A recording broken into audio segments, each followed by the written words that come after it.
OK, c'est bon. Donc, ce que je voulais vous transmettre, c'est pour préparer la matière de l'examen final. Donc, pour l'examen final, à préparer les dérivés partiels d'ordre premier. Il faut savoir dériver.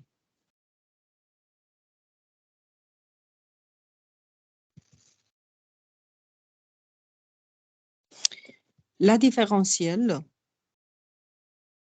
un point quelconque, qui est défini par les fonctions d'ordre premier multipliées par les fonctions projection canoniques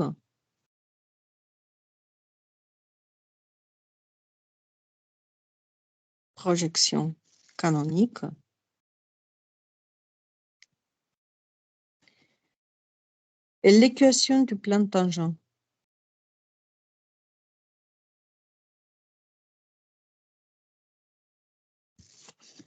Bon. Ensuite, une approximation de genre utilisant un polynôme Taylor de deuxième degré.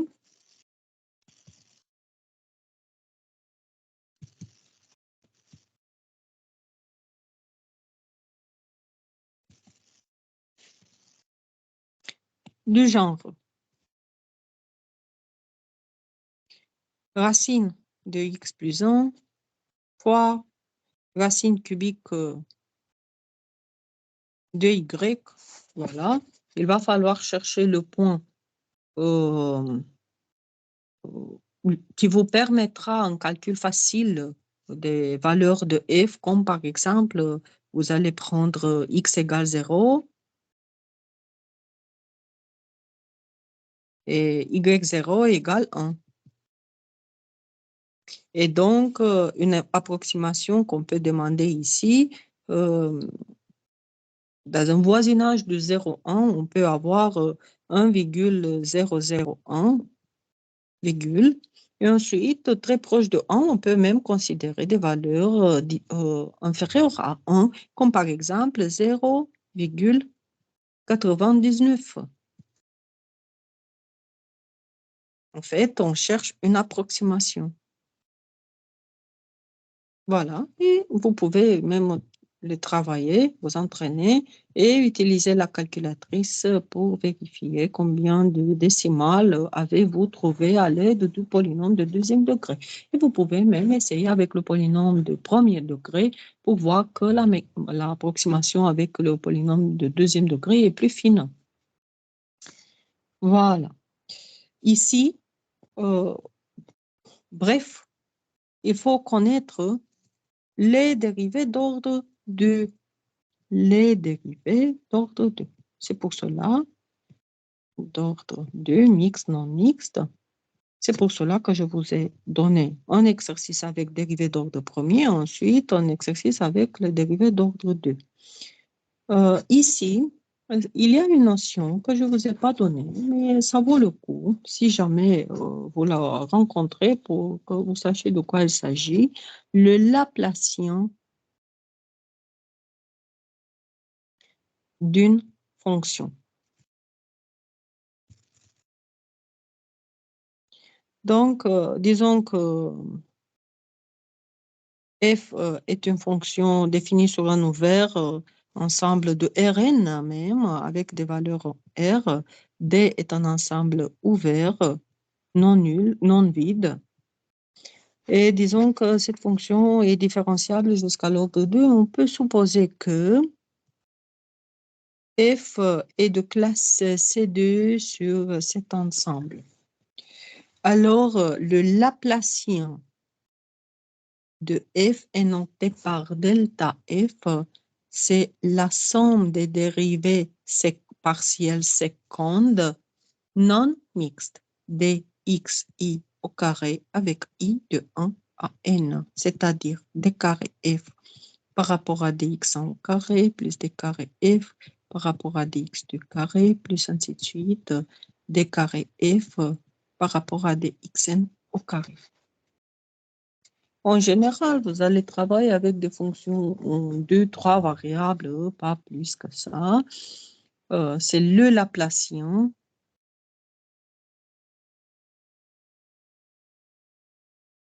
De f. Une fonction est dite harmonique. Dans la deuxième année, s'il y a des étudiants présents, ici présents, reconnaissent qu'on travaille avec des fonctions harmoniques, des fonctions complexes harmoniques qui assurent quelques conditions nécessaires pour que la fonction complexe soit dérivable, ce qu'on appelle l'homorphie. F est dite harmonique si et seulement si son Laplacien est égal à 0. Laplacien nul. Voilà. Et vous pouvez recevoir un exemple, considérons f de x, y, z égale. Cum s-ar traduce în român acest termen? Laplacian, așa. Nu-l traduce niciun fel, pentru că vine de la numele matematicianului Laplace. Și nu-l traduce. Racine de x carré plus y carré plus z carré. Vous voyez bien que cette fonction est définie sur R cube, sauf qu'elle n'est pas dérivable en origine, car la dérivée de la racine carrée indique une racine au dénominateur qui ne doit pas s'annuler et une somme de carrés s'annule si et seulement si chacun des termes vaut 0. Donc, en origine. On va dire que f est défini sur R cube avec des valeurs réelles, sauf que f est de classe C2, par exemple, sur 0 infini cube. Mais pas seulement, en fait sur R, pour ne pas croire que sur R cube sauf 0. Par exemple, on peut considérer l'ouvert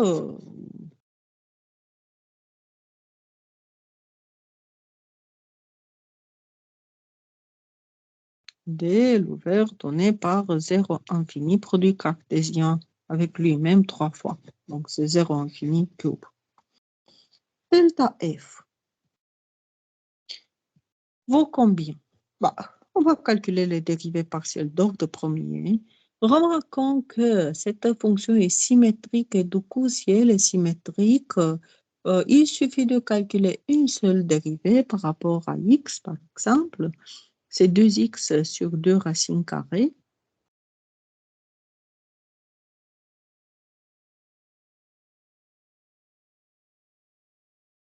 On va continuer avec la dérivée seconde par rapport à x carré. Ici, on doit faire appel à la formule de la dérivation du rapport. C'est x dérivé 1 fois la racine.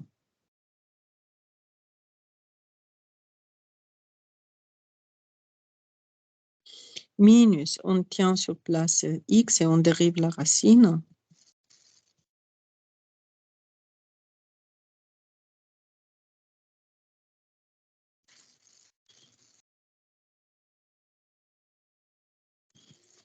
Faisons vite les calculs. On va amplifier par cette racine pour pouvoir sommer. Et on aura x carré plus y carré plus z carré moins x carré sur cette racine sur 2 racines. J'avais oublié quelque chose. Qu'est-ce que j'ai fait? C'est pas 2 racines, c'est le dénominateur au carré. Le dénominateur au carré, ce qui fait x carré plus y carré plus z carré seulement.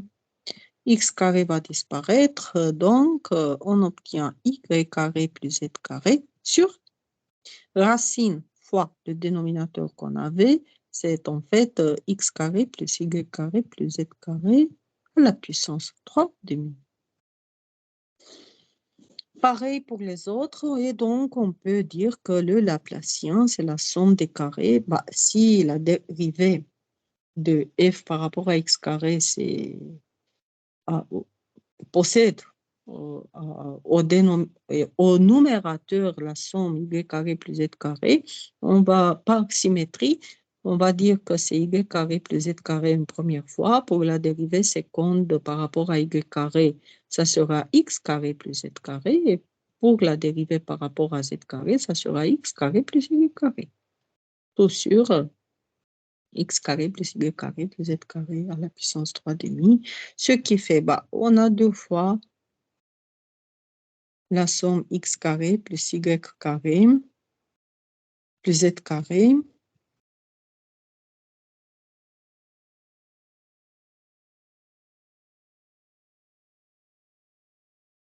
Ce qui fait un demi ici. Et donc, on obtient le Laplacien de f, c'est 2 sur racine de x carré plus y carré plus z carré. Et on a fini. Donc, le Laplacien est toujours une fonction. La somme des dérivées secondes non mixtes seulement. C'est compris? Bon. Donc, Doamna, vous pouvez... Da. Aici când a scris DF, nu înțeleg deasupra liniei de fracții. Ultimul rând,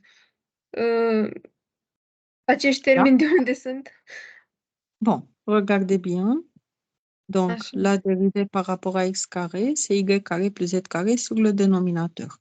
Et on remarque que f est symétrique en x, y, z. Du coup, si pour la dérivée seconde par rapport à x carré, j'ai y carré plus z carré, la somme des carrés des autres variables, alors pour la dérivée seconde par rapport à y carré, ça va être la somme x carré plus z carré.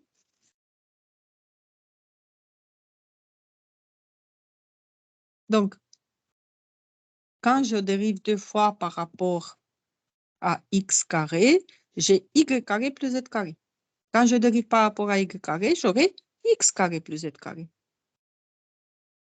D'accord?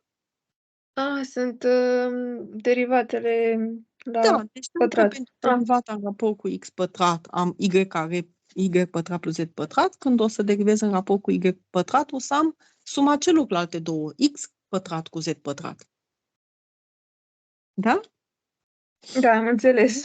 Da? Deci asta este prima derivată. Dar obținem același numitor și am scris un singur numitor și le-am sumat. Donc, par symétrie, si vous voulez, oh.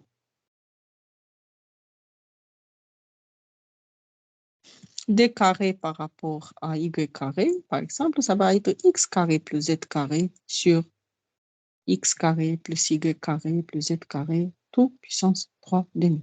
Ainsi de suite. Pour la dérivée par rapport à z carré. C'est compris? Y a-t-il d'autres questions? Și mai am o întrebare. Da? Când ați scris planul pentru lecțiilor pe care trebuie să le revizăm pentru examen, ați scris că să aproximăm utilizând polinomul Taylor. Acele aproximări sunt date de dumneavoastră sau? Da. Cum am propus aici. Ăsta este un exemplu, evident că nu e fix exercițiul din examen. Da. Deci o să fie date numerele de dumneavoastră, nu? Absolut. Sau... Altfel nu știți ce aproximare să faceți, la ce, că evident, dacă schimbați valoarea lui f, aproximați altceva.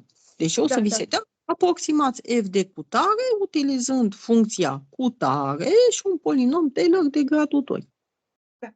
Gata. Acum am înțeles. Este clar. Da?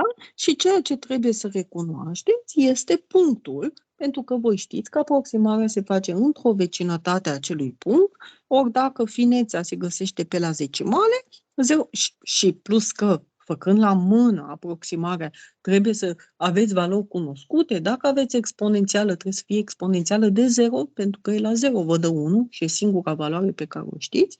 Dacă aveți radical, trebuie să fie radical din 1. Când am radical din x plus 1, luați x0, 0. Când e radical din y, trebuie Trebuie să fie radical din 1, în orice caz, pentru că oricum la derivare vine radicalul jos, deci în niciun caz nu o să fie în 0.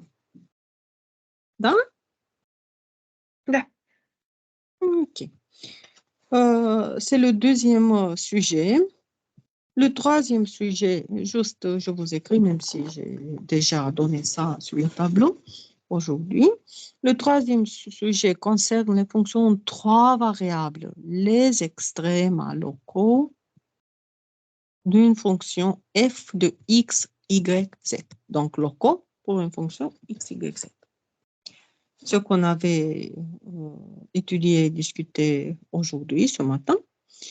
Et le quatrième sujet, ce qu'on a révisé même ce soir, les extrêmes absolus, mais pour une fonction en 2 variables, seulement pour ne pas trop calculer. Pour une fonction en 2 variables sur un compact. Pour appliquer le théorème de Weierstrass.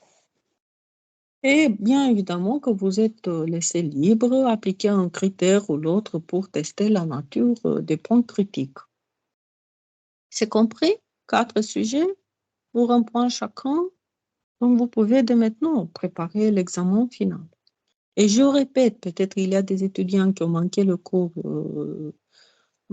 de ce matin, mais qui sont présents maintenant, surtout les étudiants étrangers qui n'ont pas encore passé l'examen partiel.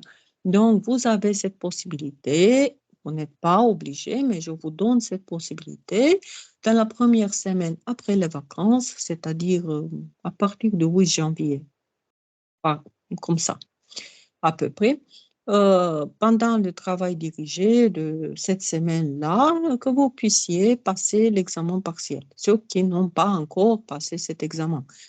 Donc, à ne pas le refaire. Voilà. Ce n'est pas obligé. Si vous comptez que vous n'avez pas le temps de préparer cet examen, vous pouvez le préparer pour la session d'automne. Cela veut dire fin août. Ça va être une session pour les rattrapages. D'ailleurs, cette session-là est proposée aussi aux étudiants qui veulent améliorer leurs notes. Si jamais, je ne sais pas, s'ils ne sont pas contents de leurs notes, ils comptent préparer mieux cet examen, ils peuvent le refaire, mais pas dans la même session, bien évidemment. Vous passez une seule fois l'examen, mais vous attendez fin août et vous pouvez vous présenter, même améliorer les notes. Voilà. Y a-t-il des questions? Après les vacances, je compte vous apporter les résultats du partiel pour que vous ayez une idée de votre activité et le nombre de points avec lesquels vous rentrez en examen. Bien évidemment, le bonus se rajoute sans problème comme promis. Ok. Bon, s'il n'y a pas de questions, on s'arrêtera là puisque je dois rentrer dans une deuxième réunion ce soir. Bon, je vous souhaite... Am eu o întrebare. Da. Legat de punctele suplimentare, dacă, de exemplu, să spunem că în examenul final luăm maxim și cu punctele finale ar fi o notă peste 10, punctele acelea le putem păstra pentru semestrul 2 sau se anulează?